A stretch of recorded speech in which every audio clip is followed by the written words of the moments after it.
ফজরের নামাজ কাজা হয়ে গেলে আপনি কখন আদায় করবেন? এটা কি যখন টের পাবেন তখনই পড়বেন, নাকি জহরের সময় পড়বেন, নাকি পরের দিন ফজরের নামাজের সময় আপনাকে পড়তে হবে? এবং যদি আপনি কাজা আদায় করেন তাহলে তখন সুন্নত সহ পড়বেন, নাকি সুন্নত বাদে শুধু ফরজ নামাজ পড়বেন? এই প্রশ্নটা আমাদেরকে সবচাইতে বেশি করা হয়। আমরা জানি পবিত্র কোরআন সূরা নিসার 103 নম্বর আয়াতের শেষের অংশে আল্লাহ পাক বলছেন, ইন্নাস সালাতা কানাত আলাল মুমিনিনা কিতাবাম মাওকুতা। আমি আল্লাহ তোমাদেরকে নির্দিষ্ট সময়েই নামাজকে ফরজ করেছি। নামাজ নির্দিষ্ট সময়ে ফরজ, কিন্তু আপনি নির্দিষ্ট সময় যদি না পড়তে পারেন কোনো জরুরতের ক্ষেত্রে, তাহলে আপনি কি করবেন? যেমন আমরা জানি ফজরের নামাজটা কখন পড়তে হয়? সুবহে সাদিক থেকে সূর্য উদয় পর্যন্ত, এটুকু ফজরের নামাজের সময়। এর পরবর্তীতে পড়তে গেলে আপনার কাজা পড়তে হবে। আমরা জানি নবীজি সাল্লাল্লাহু আলাইহি ওয়াসাল্লাম বলেছেন, তিনটা সময়ে নামাজ পড়া আল্লাহ পাক হারাম করে দিয়েছেন। 1 নম্বরে সূর্য উদয়ের সময়, 2 নম্বরে সূর্য যখন একেবারে ঠিক মাথার উপরে থাকে, হেলে যতক্ষণ না যায়, এবং 3 নম্বরে সূর্য অস্ত যাওয়ার সময়। এই 3টা সময়ে নামাজ পড়া যায় না।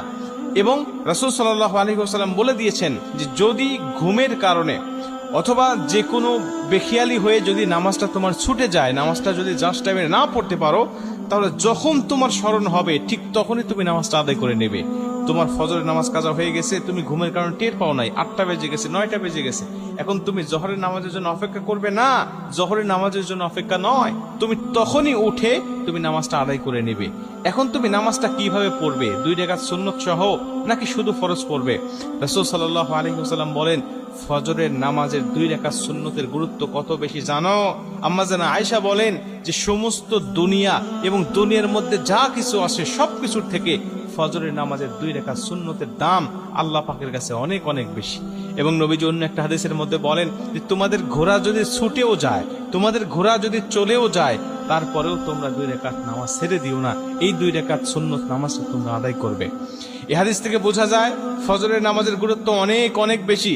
এবং আমরা এটাও জানি যে ফজরের আগে এমন হলো যে আমি জামাতে নামাজ পড়ছি, কিন্তু এখন দেখা যাচ্ছে আমি সুন্নত পড়তে পারতেছি না, বা সুন্নত পড়লে জামাত পাবো না। তখন আপনি কি করবেন? তখন আপনি ফজরের নামাজটা আদায় করবেন, কিন্তু সুন্নতটা কিন্তু পরবর্তীতে আপনি পড়তে পারবেন না, বা আপনার জন্য মাফ হয়ে যায় নাই। আপনি সূর্য উদয়ের পরে যখন হলুদ আভাটা কেটে যাবে, আপনি তখন কিন্তু সুন্নত 2 রাকাত আপনাকে আদায় করতে হবে। তার মানে এটার গুরুত্ব অনেক বেশি।